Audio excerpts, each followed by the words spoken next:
Atlantis. The name alone conjures images of a magnificent island civilization, swallowed by the sea in a single day and night. But where did this story come from? And could it possibly be true? Our only source for the legend of Atlantis is the Greek philosopher Plato.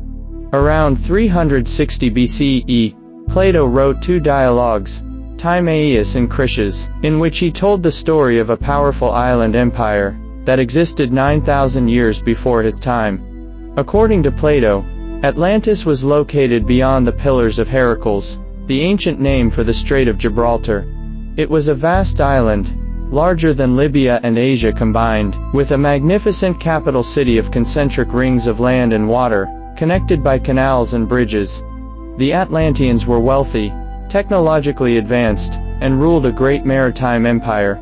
But over time, they became corrupt and greedy, filled with unjust ambition. The gods decided to punish them. In a single day and night of violent earthquakes and floods, the island of Atlantis sank into the sea, vanishing without a trace. But why did Plato tell this story? Most scholars believe it was not meant as literal history, but as an allegory. Plato was warning his fellow Greeks about the dangers of hubris, excessive pride and arrogance. The virtuous ancient Athenians, who defeated the Atlantean invaders, represented the ideal society. The corrupt Atlanteans represented the opposite. It was a cautionary tale about how power corrupts, and how even the mightiest empire can fall if it loses its moral compass. But the story became so vivid, so detailed, that people have wondered for centuries if it might be based on a real event. Over the years, many theories have tried to locate the real Atlantis.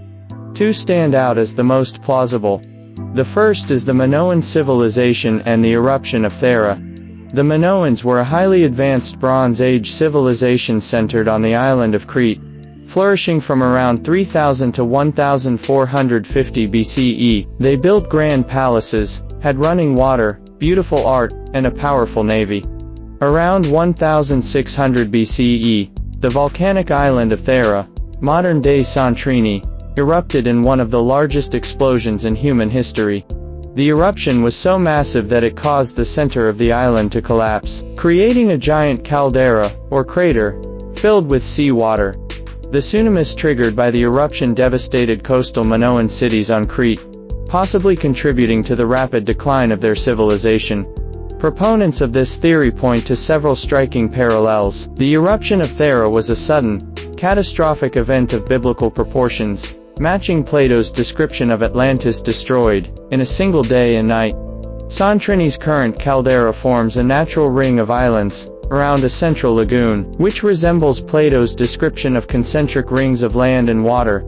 The Minoans were a highly advanced maritime trading power, just like Plato's Atlanteans. And the Minoans disappeared from history around the same time as the eruption. There is also the matter of Plato's dates. Some scholars argue that Plato's 9,000 years may have been a misinterpretation of the original Egyptian records. If the Egyptians counted in lunar months, or if Plato misread the Egyptian symbol for 100 as 1000, the timeline could shift by a factor of 10, moving the date from 9600 BCE to around 1600 BCE, which matches the Thera eruption perfectly. The biggest problem with this theory is location. Plato placed Atlantis in the Atlantic Ocean, beyond the Pillars of Heracles, whereas Thera and Crete are in the Mediterranean Sea. So this theory requires us to believe that Plato or his sources somehow confused the location, or took some creative liberties with geography. The second leading theory is the Eye of the Sahara, also known as the Richet structure. This is a massive, circular geological formation in the desert of Mauritania, in northwest Africa. Spanning about 25 miles in diameter, it consists of a series of concentric rings of rock that resemble a giant bullseye. Amazingly, it matches Plato's description of the capital city of Atlantis in several uncanny ways. Plato described a central island surrounded by three concentric rings of land and water.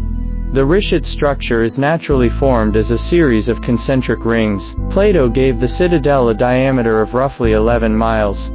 The Richet structure is about 13 miles in diameter, a close match. Plato described mountains to the north, and a plain to the south.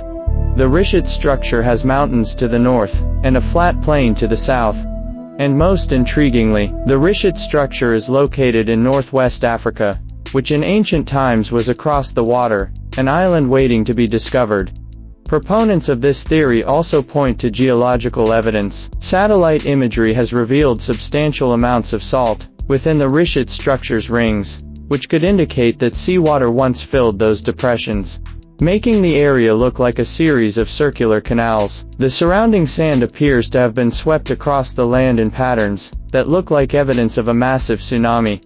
However, this theory has been widely rejected by mainstream geologists and archaeologists. The Rishit structure is not a man-made city. It is a natural geological formation, the result of a deep igneous dome that has been eroded down over millions of years. No artifacts or ruins of any ancient civilization have ever been found at the site.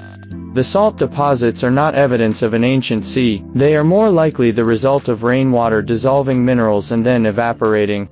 The Rishit structure is a fascinating natural wonder, but a lost city it is almost certainly not. There are other theories. A researcher named Michael Donelan claims to have found concentric circular walls off the coast of Cadiz, Spain. Scientists have uncovered evidence of a submerged continent off the coast of Australia that was once home to over 500,000 people before sea levels rose at the end of the Ice Age. And off the coast of Japan, the Yonaguni Monument is a massive underwater rock formation that some believe is the remnant of a lost civilization. But here is the most interesting part. Every culture around the world has a story about a sunken land. In India, there is Kumari Kandam, a lost continent said to have existed in the Indian Ocean, home to the ancient Tamil people. In the Pacific, there is the legend of Lemuria, also known as Mu, a vast continent believed to have sunk beneath the waves. The Maya in Central America had stories of a sunken land called Land of Mu. Even China has echoes of this theme. The ancient legends of Kunlun Mountain and the heavenly realms reflect a longing for a lost golden age, an idealized world that once existed, but is now beyond reach. What explains this universal human fascination with lands lost beneath the sea? Perhaps it is a shared memory of real events. At the end of the last ice age, when sea levels rose dramatically, flooding vast coastal plains that were once home to tens of thousands of people, these real disasters were passed down through generations, eventually becoming the legends of Atlantis, Kumari Kandam, and Mu.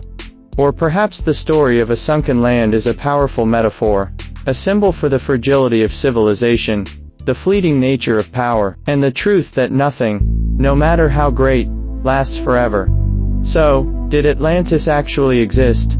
We cannot say for certain. No definitive archaeological evidence has been found. Yet the universal nature of the legend, found in cultures across the globe, suggests that somewhere, in the depths of human memory, there may be a grain of truth. Thank you for watching. If you want to continue exploring the myths and mysteries that connect us all, subscribe. Next episode, we turn to the east. What secrets lie hidden in the ancient tombs of China's first emperor, Qin Shi Huang? And why has no one opened them for over 2,000 years?